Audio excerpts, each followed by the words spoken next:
तड़कापुर गांव में झुमरू नाम का एक दुबला पतला कमजोर नाई रहता था। उसकी कमजोरी का ज्यादातर गांव वाले उसका मजाक और फायदा उठाते थे।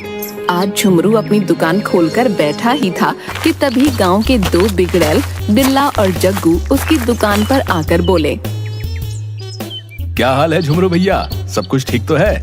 आज तो बड़े चमक रहे हो। लगता है भाभी जी ने आज अपने हाथों से तुम्हारे बालों में तेल लगाया है? बिल्कुल सही कहा बिल्ला भैया, आज झुमरू भैया बिल्कुल सलमान खान की तरह लग रहे हैं।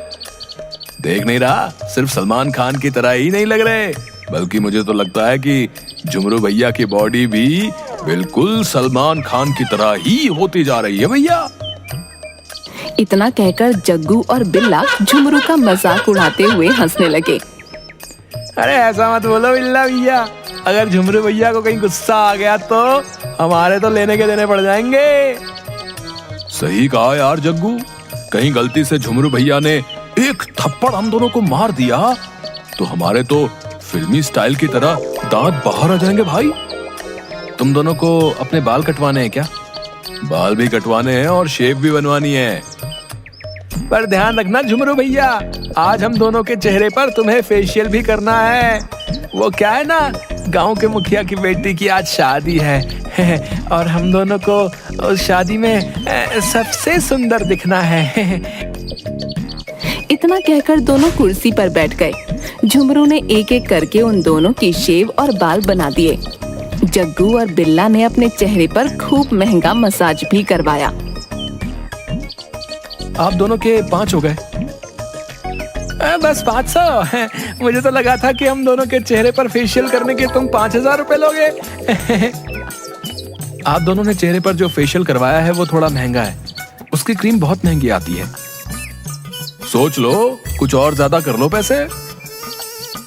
आप दोनों क्यों मजाक कर रहे हैं मुझसे?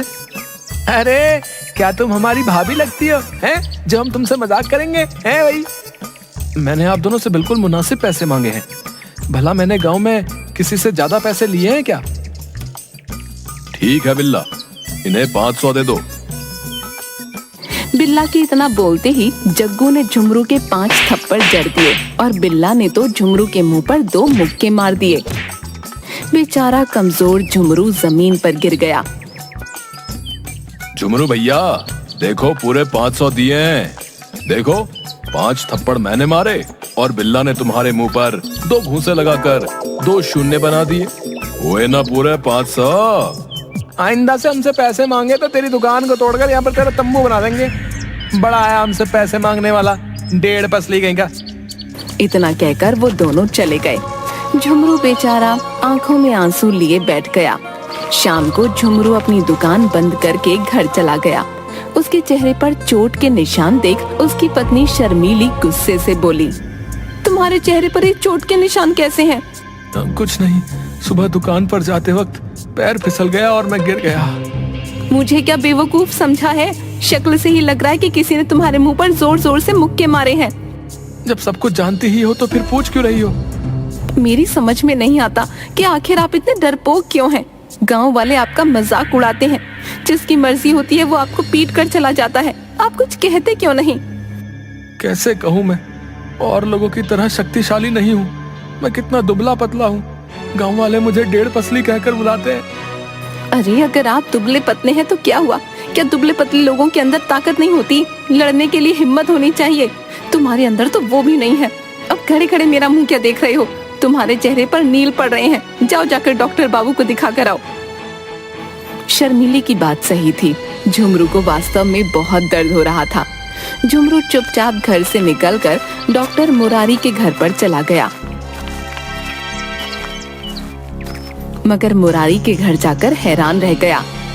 अरे मुरारी जी, आपका कमरा तो किसी साइंटिस्ट के कमरे जैसा लग रहा है। दरअसल मुझे डॉक्टरी करने के साथ साथ प्रयोग करने का भी बहुत शौक है। झुमरू, खैर ये सब छोड़ो, ये बताओ कि कैसे आना हुआ? मेरे चेहरे पर बहुत दर्द हो रहा है। झुमरू के कहने पर डॉक्टर मुरारी झुमरू के चेहरे को गौर से देखने लगे। लगता है आज तुम्हें फिर से किसी ने पीटा है, और मेरा ख्याल है तुम्हें किसी और ने नहीं बल्कि जग्गू और बिल्ला ने ही पीटा है। आपने बिल्कुल सही पहचाना। एक तो उन लोगों ने मेरे पैसे भी नहीं दिए और ऊपर से मुझे मारा भी अलग से।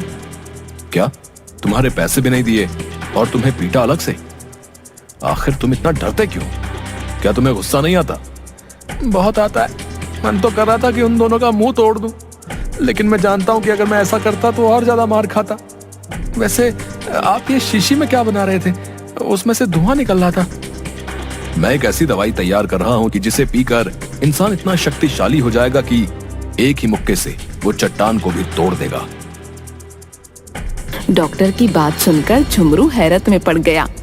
अगर ऐसा है डॉक्टर साहब तो वो दवाई आप मुझे पिला दीजिए।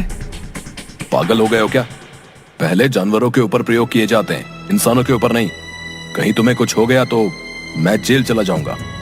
ठीक है डॉक्टर साहब, तो आप एक काम कीजिए, मुझे कुछ दवाई लिख दीजिए ताकि मेरा दर्द कम हो जाए। झुमरू के कहने पर डॉक्टर ने झुमरू को कुछ टैबलेट दे दी। झुमरू को गोली खाकर आराम मिल गया और झुमरू अपने घर चला गया। कुछ दिन ऐसे ही चलता रहा।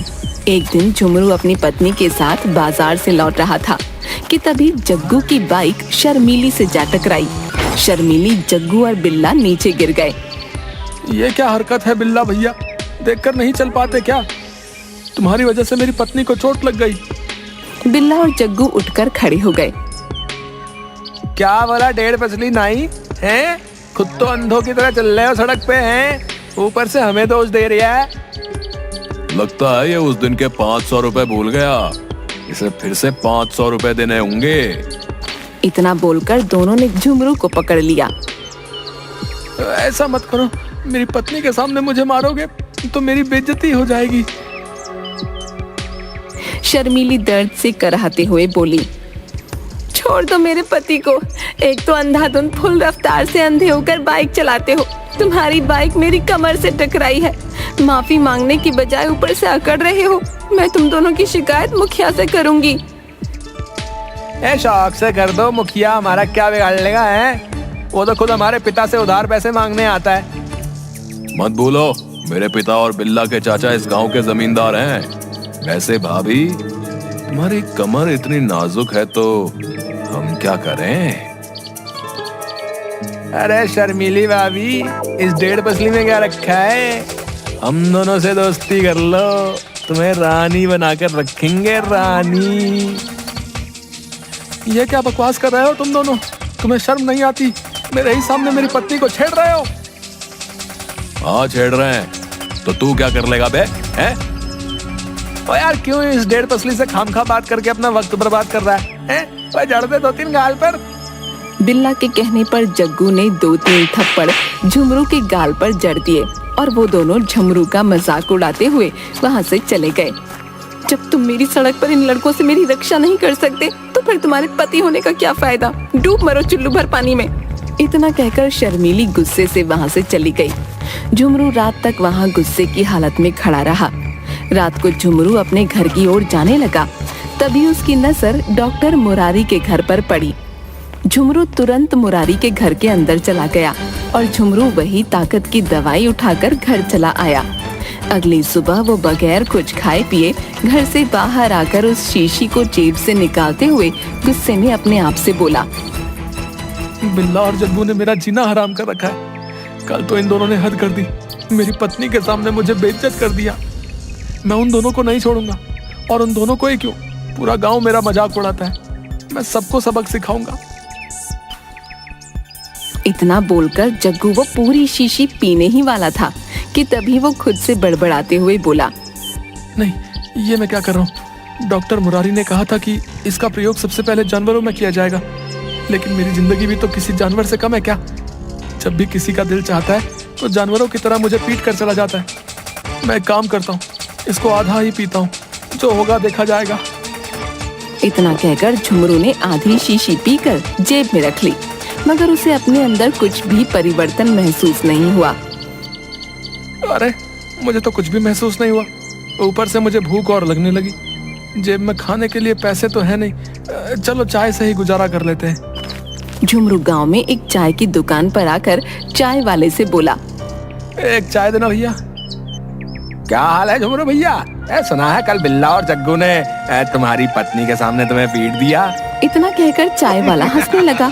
झुमरू ने अपनी मुट्ठियां गुस्से से भींच लीं। तभी वहाँ जग्गू और बिल्ला हंसते हुए आ गए। एक कप चाय हमें भी पिला दो भैया। और हाँ भाई, चाय के पैसे वैसे जो है ना हमारे झुमरू भैया देंगे, समझे? लेकिन मेरे पास सिर्फ एक ही चाय के पैसे हैं, समझे? अबे हमें इससे क्या मतलब बे? अबे पैसा तो तू देगा बे। अरे बहस मत करो झुमरू भैया, अभी नहीं है तो बाद में दे देना। और ये कैसी बातें कर रहे हो तुम? मैं सिर्फ अपनी चाय के पैसे दूंगा। अरे मैं तो इसलिए बोल रहा था कि ये दोनों तुम्हें खामखा पीट देंगे। आज तुम्हें इतना गुस्सा क्यों आ रहा है? चाय वाले के कहने पर झुमरू सोच में पड़ गया। ये सच था कि दवाई पीने के बाद झुमरू को बेहद गुस्सा आ रहा था। तभी अचानक देखते ही देखते झुमरू की शर्ट फट गई और झुमरू के हाथों के मसल्स निकल आए। ये देखकर चाय की दुकान पर मौजूद सभी व्यक्ति हैरत में पड़ गए। तुम दोनों ने कल मेरी पत्नी के सामने बहुत बेइज्जती की है ना, अब मैं तुम दोनों को नहीं छोड़ूंगा। झुमरू का शरीर देखकर जग्गू और बिल्ला थर-थर कांपने लगे। अरे इसको क्या हो गया बिल्ला? ये कमजोर नाई से पहलवान कैसे बन गया? तभी झुमरू ने उन दोनों को पूरी तरह से पीट दिया। बिल्ला और जग्गू की पसलियां तोड़कर झुमरू गुस्से से चाय वाले से बोला, क्यों रे, तुझे बड़ी हंसी आ रही थी मुझे देखकर, हैं?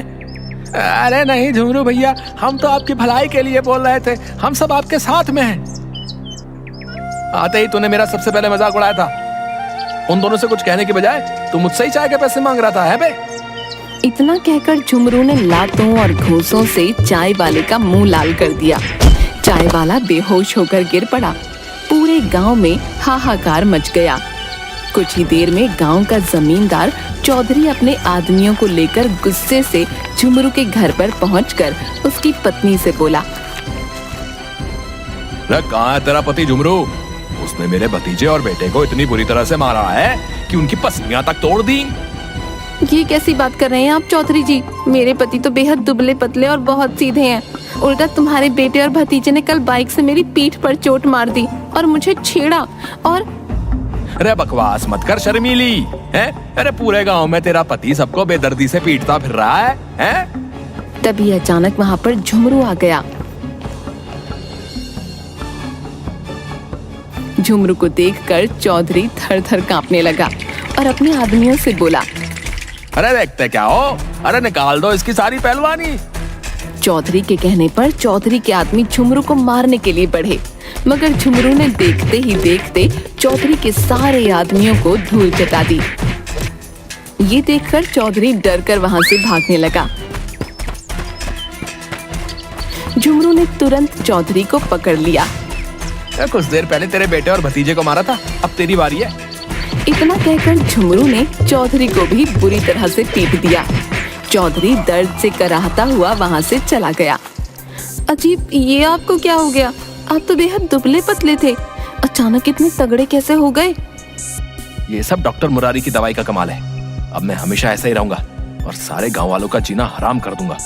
तभी दवाई का असर खत्म हो गया और झुमरू अपनी पहले जैसी अवस्था में आ गया। अरे ये तो आप पहले जैसे हो गए। नहीं, मैं पहले जैसा नहीं होना चाहता, अभी भी दवाई मेरे पास है। झुमरू शीशी निकालकर पीने ही वाला था कि तभी डॉक्टर मुरारी दौड़ता हुआ वहाँ आ गया। अरे झुमरू भैया, ये क्या कर रहे हो? इस दवाई को मत पियो। अरे नहीं, इस दवाई की वजह से आज मैंने उन सबको धूल चटा दी जो मेरा मजाक उड़ाते थे। अरे झुमरू भैया, कल पूरी रात मैं इस दवाई को घर में ढूंढता रहा, लेकिन जब सुबह मुझे पता चला कि तुमने सबको पीट दिया तो मैं समझ गया कि ये दवाई तुमने पी ली है। ये दवाई वैसी नहीं है जैसा तुम समझ रहे हो। दूर हट जाओ डॉक्टर मुरारी, और तुम मुझे इस तरह की और दवाई बना कर दो। झुमरू, मैं तुम्हें वही बताने की कोशिश कर रहा हूँ। ये दवाई सिर्फ कुछ देर के लिए इंसान को थोड़ा सा आकार बढ़ाकर मसल्स बना देती है, लेकिन ताकत पैदा नहीं कर सकती। आप कहना क्या चाहते हैं? वही जो तुम सुन रहे हो। इसे पीने से सिर्फ तुम्हारे मसल्स और थोड़ी सी लंबाई बढ़ेगी, लेकिन जिन गांव वालों को तुमने पीटा है वो तुम्हारी खुद की ताकत है झुमरू। मैं नहीं मानता। अगर ऐसी बात है तो फिर मुझे गुस्सा क्यों आ रहा था?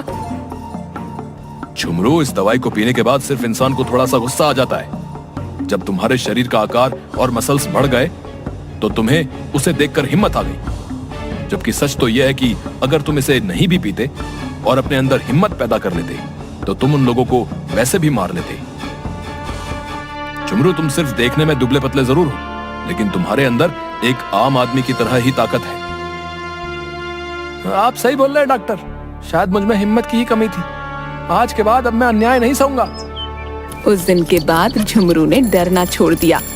एक दिन झुमरू उसी चाय वाले की दुकान पर चाय पी रहा था कि तभी वहाँ पर जग्गू और बिल्ला आ गए। कहीं ये लोग मुझसे बदला लेने तो नहीं आए? झुमरू उन दोनों की ओर गौर से देखने लगा। तभी जग्गू फुसफुसाकर बिल्ला के कान में बोला, अबे यहाँ तो झुमरू ना ही खड़ा है, देख कैसे हमें घूर कर देख रहा है। अबे तो हमें क्या है, हम कोई लड़ने थोड़ी आए हैं भाई।